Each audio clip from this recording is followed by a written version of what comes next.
Okay, it's recording. Hey, I'm Lola Aikins, the writer and director of Naledi.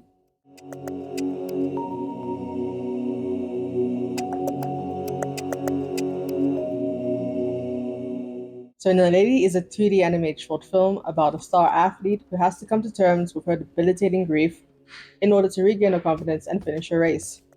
It's inspired by when I was an athlete in school and the injuries I suffered, as well as my grandfather's passing away in 2019. How did this project come about?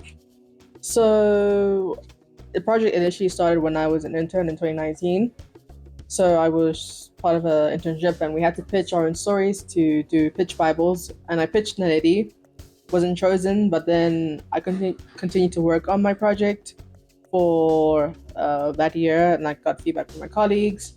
And then in that same year, my grandfather passed away. So initially it was a story about, loss, but then at the same time my grandfather passed away. So like the loss just came bigger. It became bigger than just being lonely, more about like grief. So, and as well, when I was in school, I played hockey and athletics, and I was really great at both. I wanted to play at national level, but then I suffered an injury, and that like kind of ended my sports career. So yeah, and then it's just grown since then. And how did coming from a background as an athlete influence? Like, how much did it influence? Well, I guess because and this is specifically, the story is specifically about athletics, and I also did hurdles, in fact, and I tripped over a hurdle.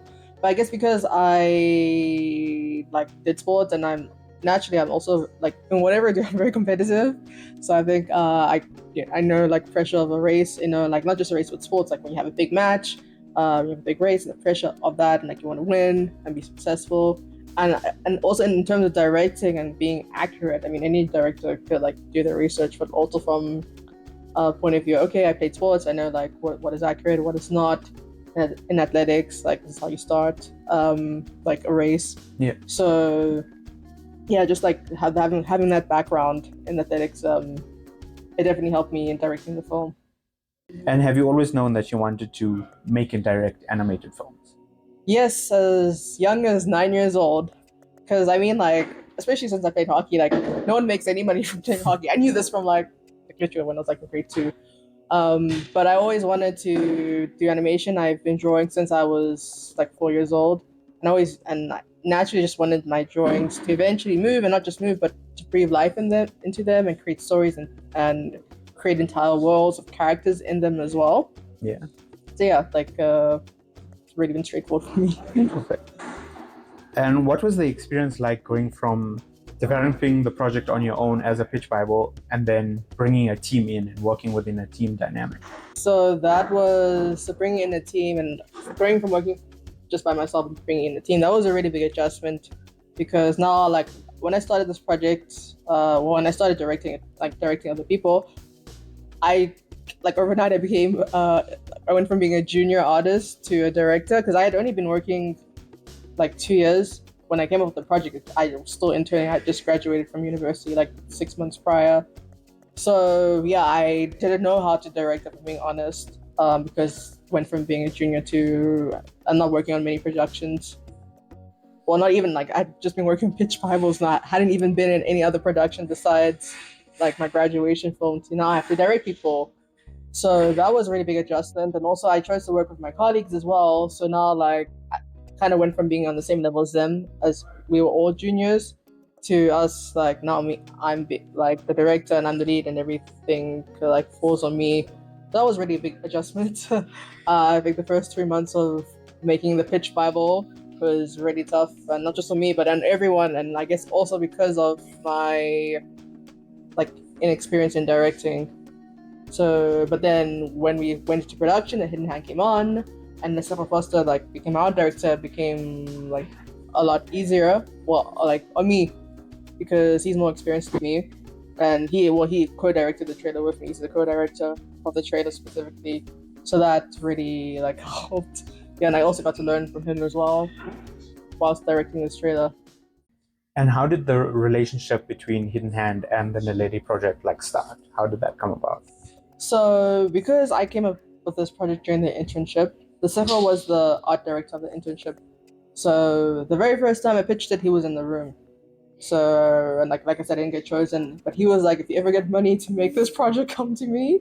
And that actually happened. I got money to make the project, and then yeah, then I came to him. So yes, because like I literally knew him and he knew my project from like literally the very first time I pitched it.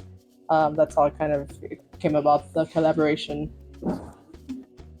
A lot of what we see from the Naledi trailer is that it deals with elements of loss and grief. Yeah. What specifically about those themes do you hope your audience takes away from the short? Well, I hope that the main theme of the story is that we all go through grief, and grief can hold you back, like can hold a lot of people back, and can get scared and not wanting to do new things. So I really hope that what the audience takes from that is that when you're suffering from grief or dealing with a loss, is that you'll still always kind of like have it with you, but I want them to know that they will be able to move on like with their lives, even though they still hold that person like close to them. You always hold that person close to you, but I want them to know that you can be able to pick yourself up and continue and still succeed and still like thrive in your life. Yes. And besides those themes, what else would you say is central to the story of Naledi? So yeah, that and resilience. So yeah, I guess I spoke about that, like being resilient, like continuing as well. And major themes, maybe not a theme per se, but for me, like it's really important to like represent African athletes, because like we dominate athletics and like sports in general, like throughout the world, and we don't really see these stories in animation. So I wish to tell these stories and show this representation, especially of like African women, because there's like a lot of sports films of men, and like, but then African women, like it's really lacking. So yeah, well, I want people to know, like, see like this duality and nuance to us as African people, not what just like is depicted in the media, but we're also athletes, and we have these stories as well, and we have these perspectives to tell as well. So you've been working on Naledi for a while, from what you said. Yeah, and years. You've recently done the trailer, and now you're gearing up for a Kickstarter to fund the short film. Yes. What would you say is your ideal endpoint for the project? So in the short term, my end goal is to finish the short film, and I'm considering a TV series, because like everyone brings it up every time I pitch my story. It's like, why not make a TV series? I'm like, it's my first project, meaning why I'm so like reluctant. So yeah, I want to like potentially make a TV series, but really like finish the short film. That's my endpoint, and with Kickstarter, that will allow me to like finish my short film, because we got some funds, but it's not enough for the budget. And we applied for a lot of grants, and they kind of like fall through. So I hope that Kickstarter. Well, our first goal of Kickstarter is to fund the animatic, and then because we're kind of stuck on there, and then after that, like reach a point where we're able to access funding. Like our ultimate stretch goal is to be able to access the funding that we got from the National Film and Video Foundation of South Africa, because they won't release the funding that they awarded us unless we get like 50% of our budget. So yeah, that grant was like awarded like a year ago, and the money's still with them. So yeah, finish the short film ready, and then put it out in the world for everyone to see. Because it's a short film, and I want everyone to see the story. So that's my goal, I guess, in the short term. Then TV series, let's see. I'm open to it. Yeah. So why Kickstarter as opposed to other crowdfunding sources? Yeah, so Kickstarter is the most reputable crowdfunding platform for creative projects specifically. So that's why I wanted to use Kickstarter, and also like it's really secure and it's like also really high stakes, because it's all or nothing. Because we won't get any money unless we reach our goal, like our first goal, of 10,000 euro. Our ultimate stretch goal is 50,000 euros, so that's about 200,000 rand for the first goal, and then about a million rand for the second goal. And we won't get a single cent of any money if we don't reach 200,000 rand, 10,000 euro. So it really shows the audience, the people that are backing your project, that you really need this money, that you need this specific amount, otherwise you won't be able to achieve anything with less than that amount. And you only get debited like after the campaign. So if we reach our goal, and at the end of the campaign, that's when you get debited. So you don't get debited immediately. So that also like reassures the audience as well. yeah, a lot of like some of the biggest creative projects, like films, like Hair Love, that was like an Oscar-winning film, and that was funded on Kickstarter. In fact, that was the first time I heard of Kickstarter, and the first project I ever backed on Kickstarter was Hair Love. Um, so yeah, I've been wanting to do Kickstarter for a long time, and luckily I have French co-producers now because Kickstarter is not available in South Africa. It's only like in a select few countries. Like now after like trying to make this page, a kind of campaign page, I kind of see why, because their like verification process was really strict. Like if you have a company, you have to give all your like or individual have to give all your documents, like proof of residence, your ID, like your tax information, and then on top of that, after that, and that took us like weeks because I don't know, it was like a glitch in the system. Like they wouldn't verify our account for like 6 weeks. Then after that, you still have to send your project to review. So they have to review your project to make sure that it aligns with their rules and regulations, and that you're going to put out something after you get the money, and that you fulfill your rewards to your backers. So yeah, it's like really like it's because of their reputation. That's why I decided to go Kickstarter. Yeah. And then tell us a bit about the campaign. What are some of the rewards that people will get for backing the project? Okay, cool. So first of all, like you can donate as low as €1, 20 Rand. But some of the rewards that I'm really excited for are you get access to the film. So that's at about 300 Rand, €15. Then at 500 Rand, €25, you get that access to the film and everything before, as well as you get your name in the credits, you get the digital art book, you get the PDF version of the storyboard, and you get the animatic as well. Then another reward I'm also like excited for is the masterclasses. We have animation masterclasses by our team. Like we have like real experts on our team, like Christopher Foster, like he directed You Give Me Heart for Kizazi Moto.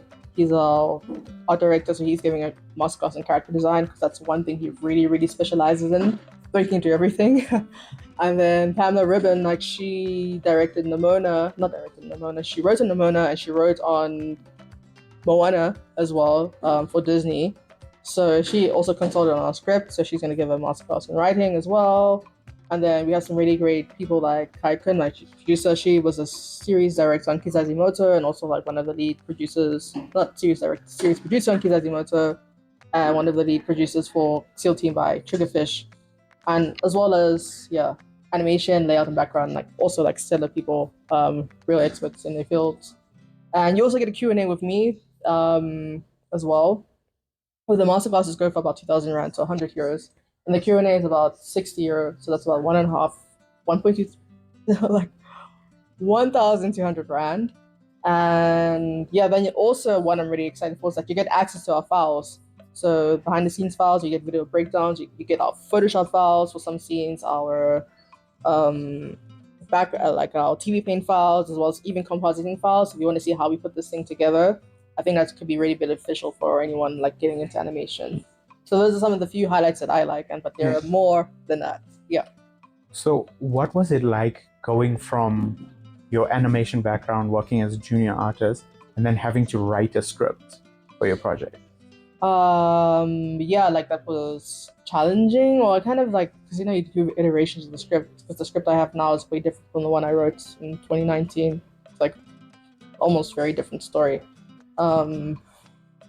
So what happened is like I got notes because like I said we had internships. Like I got some writing notes from one of the trainers, Jeannie Vati. Like she had like some photocopies of notes on writing. So I kind of used that to like learn script writing, and then because like I'm purely like at the point like visual person, but I always have enjoyed writing. Like I like wrote stories like when I was in school, and that's also why I want to direct, tell my own stories, and I want to write them, not just like direct them, but actually I want to write the stories that I would eventually direct, hopefully all of them. So yeah, that was a challenge and really interesting learning how a different form about script writing, because that's very specific, like the very specific format when you're doing script writing. So that was really interesting to learn, and I'm still learning it, in fact. And actually, as an artist, because sometimes I think the synthesis, when I wrote the script, it's like you're writing it as an artist as opposed to a script writer, because sometimes I'm not really specific about things or like emotions and just like describing what happens. But then, so that's also something I like learning in script writing. Yeah. Much of your work has been to try and build an African animation identity, is what you said in a previous interview. What, in your opinion, can we point to as hallmarks of that identity? So Africa is a very diverse continent, but I think let me speak specifically about South Africa and like Naledi. So like I mentioned, Lucifer Foster is the art director. So the style it's coming out of South Africa is called the Volvo style, like named after him, like Lucifer Foster. So in African art in general, like we have really like geometric shapes, like strong shape language, and like when people see like the character designs from the lady, they're like, oh, they love the shapes, because that like speaks to our Africanness. Like and the Sifo style is really like very like strong shapes and like geometric, though in his style, but it could also like obviously like be diverse, and we see that like being influenced by other people because he was also is still a trainer, trains people. So like for example, me and my colleagues, like we like kind of learn this style now. It's kind of trickling down as well. So yeah, like that's specifically South Africa, though like other countries like Ghana and Nigeria, like they may be having like their own styles, which I want to see because like don't want people just assume, oh, this is the African style, like just the Volvo style. Like yeah, like you can definitely tell it's the African style, but there's also other styles like within like our Africanness. What do you think the role of crowdfunding will be in the future of African animation? Well, I hope it opens more doors for us because the one thing we really struggle with is resources, like getting the financing to make our projects at the level that we want to make it, at the quality that we want to make it. Because we always had stories, we have a wealth of stories. It's just that getting the resources to like make our stories at the quality we want is extremely difficult.